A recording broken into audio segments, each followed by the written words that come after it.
just realized that I didn't create an intro first for this video. So this is actually only my second video that I've ever posted on here on YouTube. So bear with me a little bit. So I just wanted to share today my full day of eating with you guys. Keep in mind that I am in my off season, or I like to call it improvement season, because to me, I'm never really off. I'm always prepping for a show, even if I'm not dieting down for a show. So the meals that I'm eating, it might be higher calories for you than what you need, or it might not be enough calories for what you need. It all depends on your body and what your goal is. So because of that, I'm not going to share with you guys the calories that I'm eating or my macros, because you need to make sure that you are doing something that works for your body and not follow exactly what I'm doing. So I wanted to also share how cute my leggings are. I don't know if you guys can see. They're rider wear. They're so cute. They're my favorite. I've got multiple colors. Yeah, I just had to share that with you guys. So I got into bodybuilding in 2012.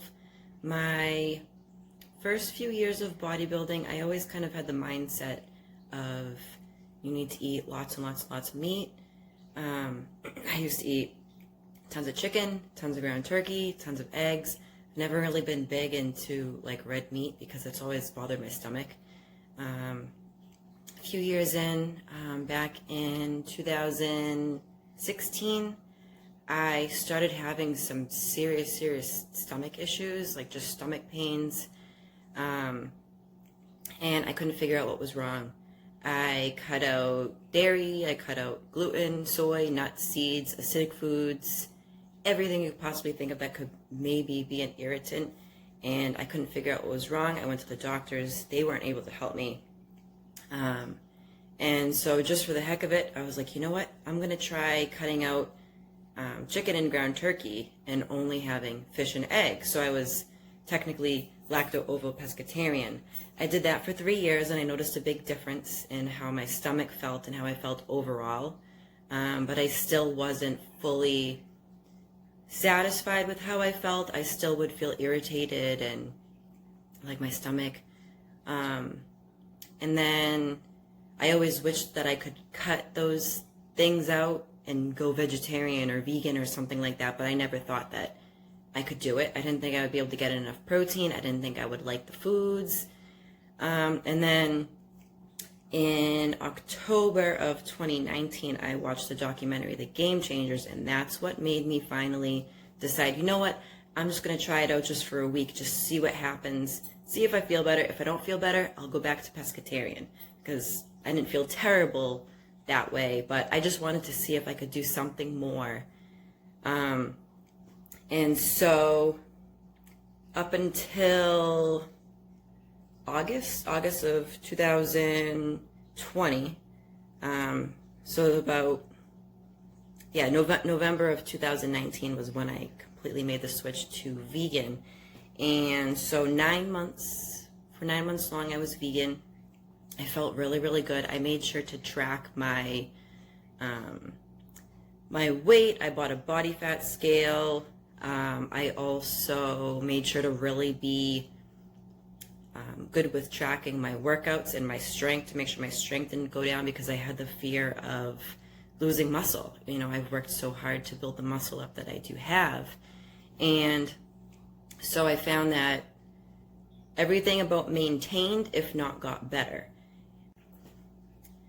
And so finally I was realizing that I wasn't being fully perfect with veganism. I would have, I don't know, maybe once every 6 weeks or so, I would get a pizza. And it wasn't a vegan pizza. Like, I would go to Domino's and buy a cheese pizza. And I felt guilty that I was, you know, telling people I was vegan when I was having pizza once in a while, even though I was 100% vegan all the other times.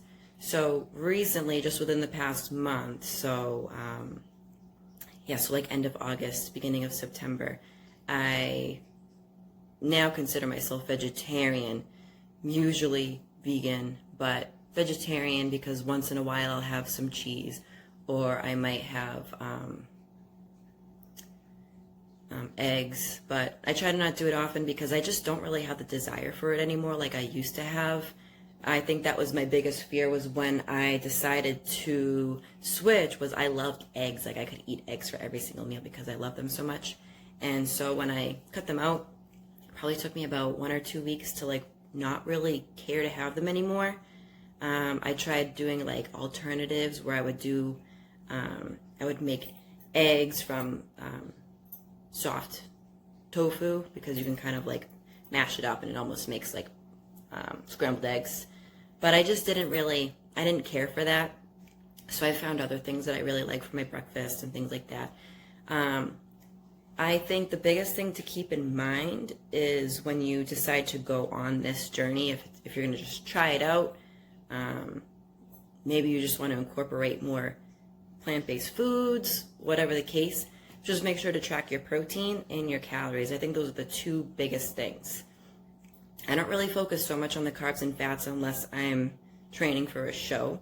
But right now I just try to keep my calories at a certain number, and then I make sure I get in about 75% of my body weight in protein, which is actually a lot less than what I was getting in before when I ate meat.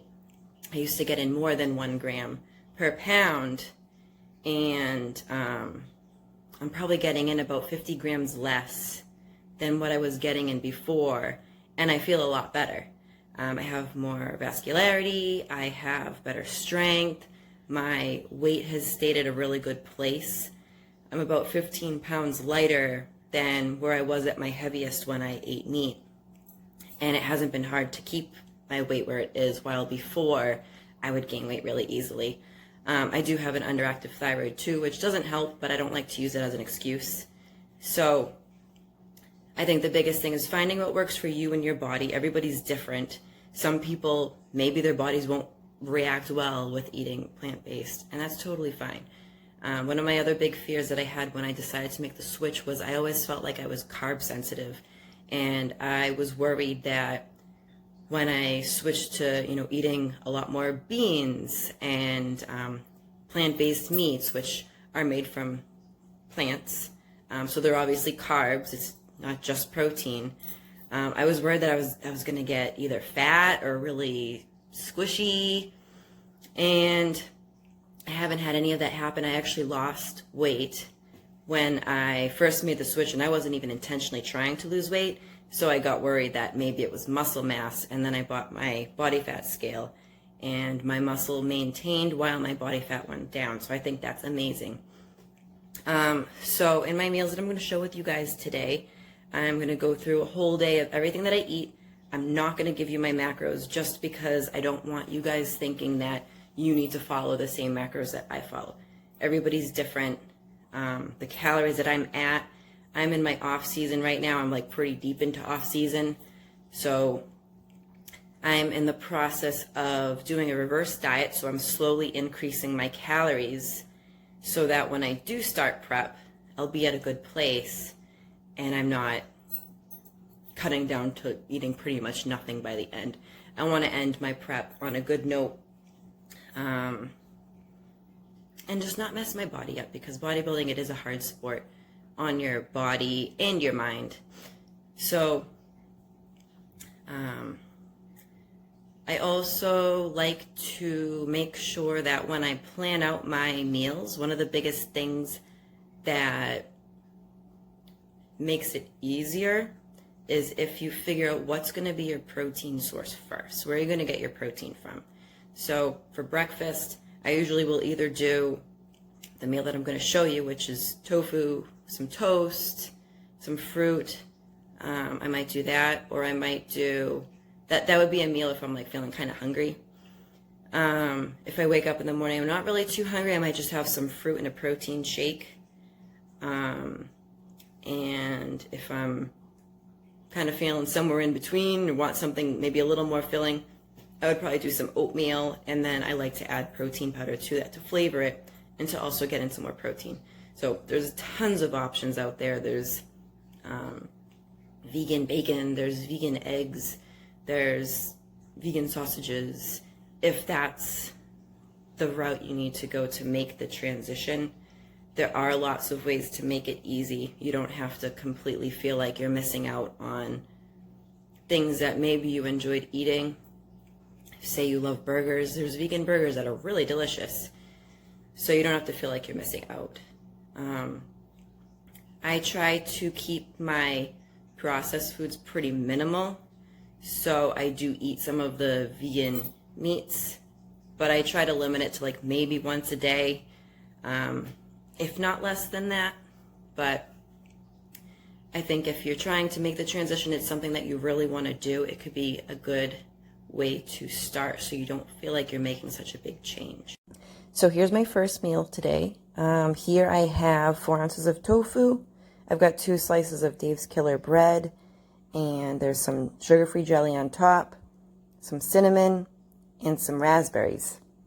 When I cook my tofu, I like to add either liquid aminos or coconut aminos. Today I have coconut aminos added on top. The thing that's awesome about tofu is it has literally no taste. So whatever you cook it in, it's going to absorb that taste. The coconut aminos are awesome because if you happen to add a little bit too much, it doesn't taste disgusting. While if you add a little bit too much of the liquid aminos, it's really, really strong. It's very salty tasting. Sometimes what I actually like to do is I like to take my little strip of my tofu and put it on top of my toast and eat it like that. It's absolutely delicious.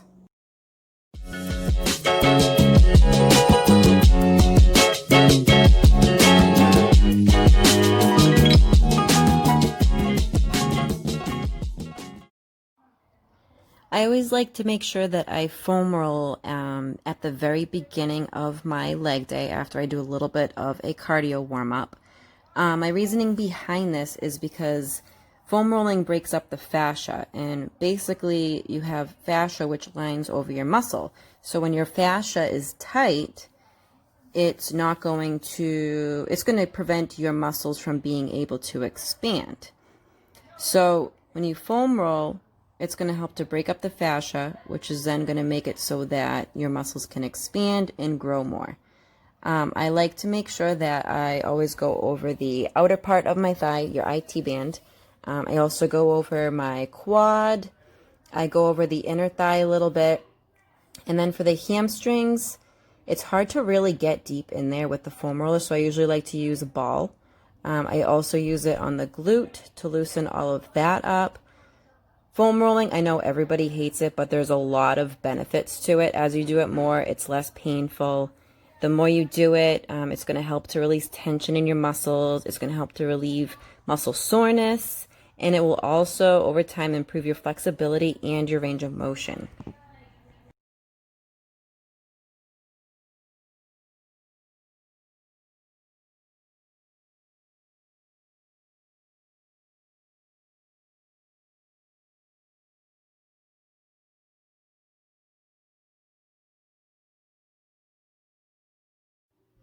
I try to also be good with remembering to stretch my hip flexors. A lot of people have very tight hip flexors, and sometimes when your hip flexors are so tight, because they actually go from the front of your hip and connect to your lower back. So if your hip flexors are tight, this can actually cause lower back pain. So it's good to try to remember to stretch them as often as possible. I know I'm not always the best at it, but I definitely try to make sure to do it before I do a leg day.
So I just finished my workout.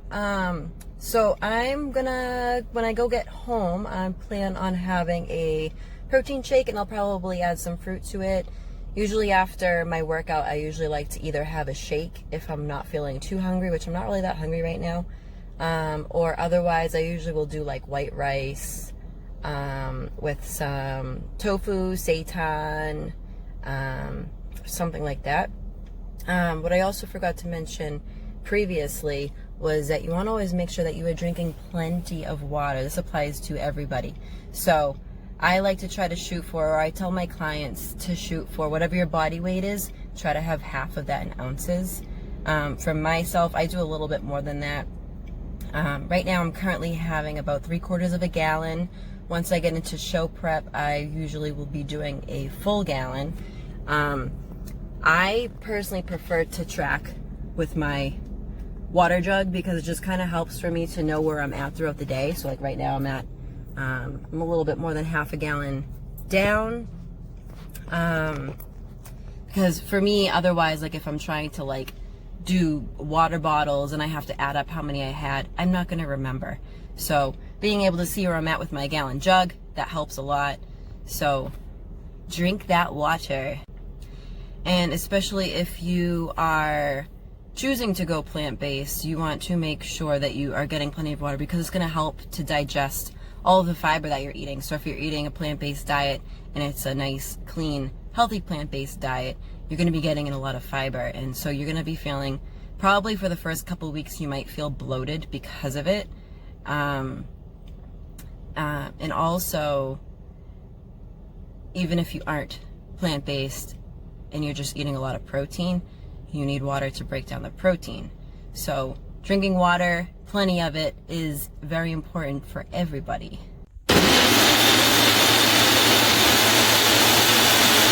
Here I've got my post-workout shake. So I used this Silk Almond Cashew milk, which has added protein in it. I usually get the plain, but they didn't have any of the plain at the store. There's 150 calories with this one. The plain is usually 110. They both have 10 grams of protein. I do a half serving of this, so it's adding in an extra 5 grams of protein onto my protein that I have here. This is one of my absolute favorites. When I do these, I don't actually go by the scoop. I actually weigh it out. So I put the tub on the scale, put it at 0, and then scoop out until it's negative however many grams. So I do 30 grams, so not quite a full serving. But I'm getting in about 25 grams total of protein with this. And then I also added in 50 grams of frozen banana, which is about a half a banana.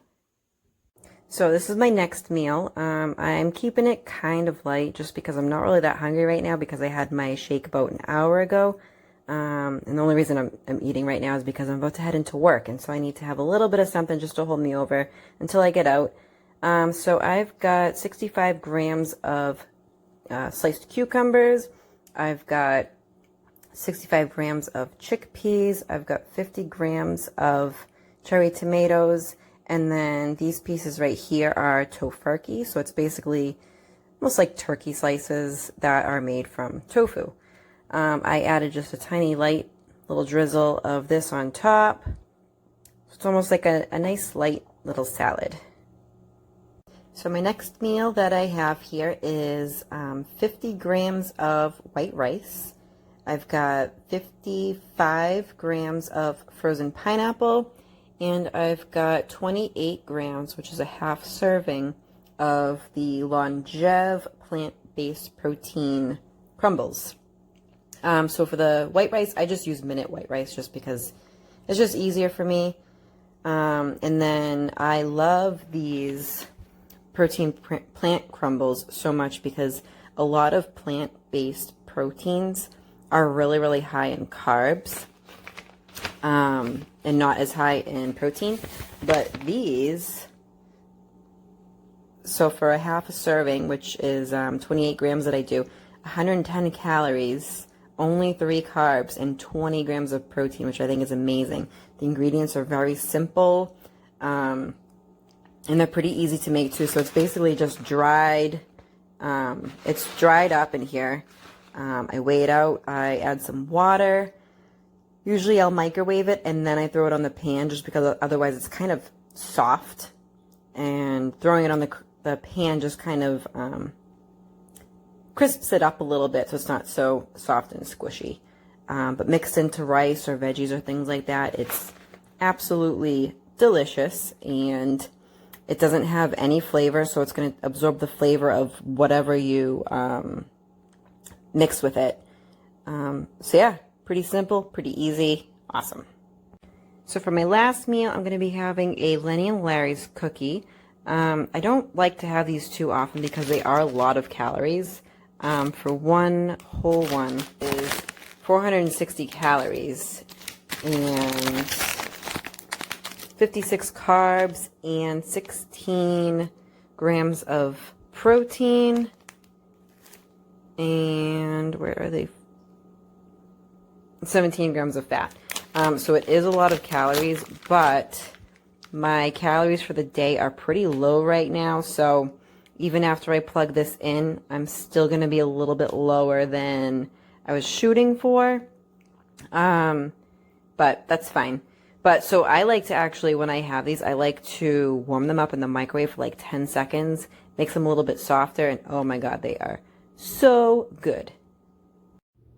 I hope you guys liked this video. If you did, be sure to give it a thumbs up. And don't forget to subscribe if you'd like to see more videos like this in the future. Thanks for watching.